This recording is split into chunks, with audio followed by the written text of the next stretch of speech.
All right, guys. So, little story, right? I've been teaching for like 4 years, so not a ton of time, but enough where I feel like I've made some solid observations. So, I had this class last year where I had it was accounting 2, and I had like 6 or 7 students in that class. Okay, so I basically was just like, hey, you got to teach this class, right? I was told to teach that class, even though the last time I taken the accounting class was like 8 years earlier, right? And I was like, oh, cool, yeah, I can relearn this. Which I'm sure happens to most of us, right?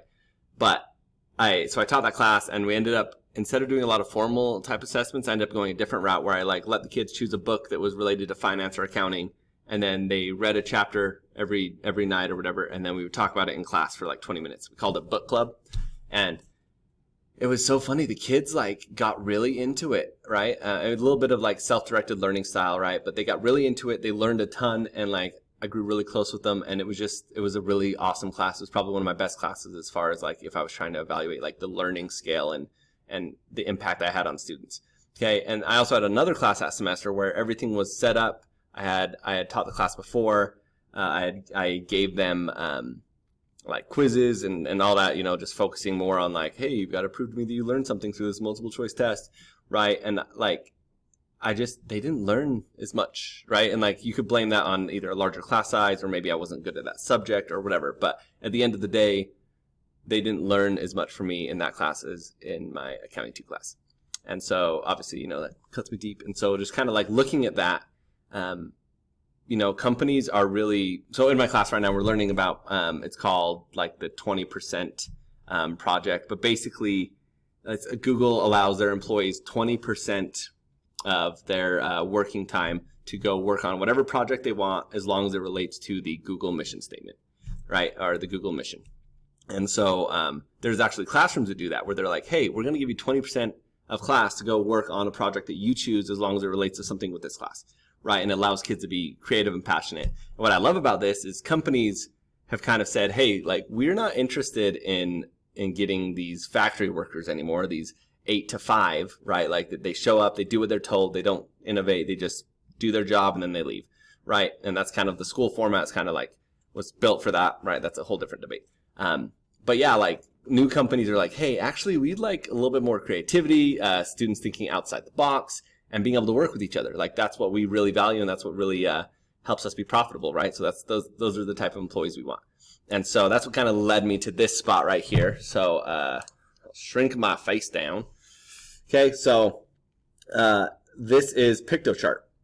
Okay, so the reason I like PictoChart, it's super easy to use, but also like there's infographics, and that's like my favorite thing is students being able to use infographics and create infographics. I think it allows them, you give them a topic, for instance, and say, like I teach financial lit, and I'd say, hey, you need to find top 10 investment strategies of today's day and age. Right, and so I give them that freedom to go create that, and they have to go find resources and stuff.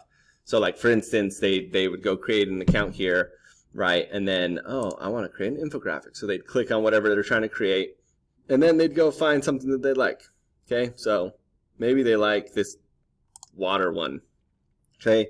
So they can edit it. It's similar to like Canva, and there's other sites and stuff, but this is just like super intuitive, gives some good options.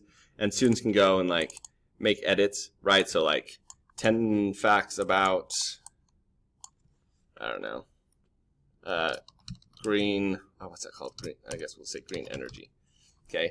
And they'd go and they would go create their little infographic, okay? But the thing I love about this is it's really inciting the whole creativeness, right? Like I'm gonna give you the freedom to go be creative. I'm not telling you what top 10 things there are. I'm not going to do any of that. I want you to do your research.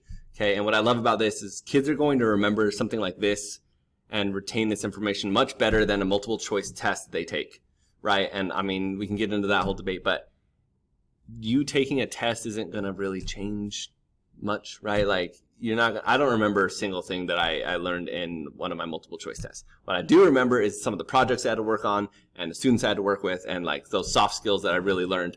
And so like something like this really is going to help create that whole creativity side and really foster that side of the brain. But it also allows them to go do their research, like let them go do their thing, right? And then I can kind of go work with each student and help them.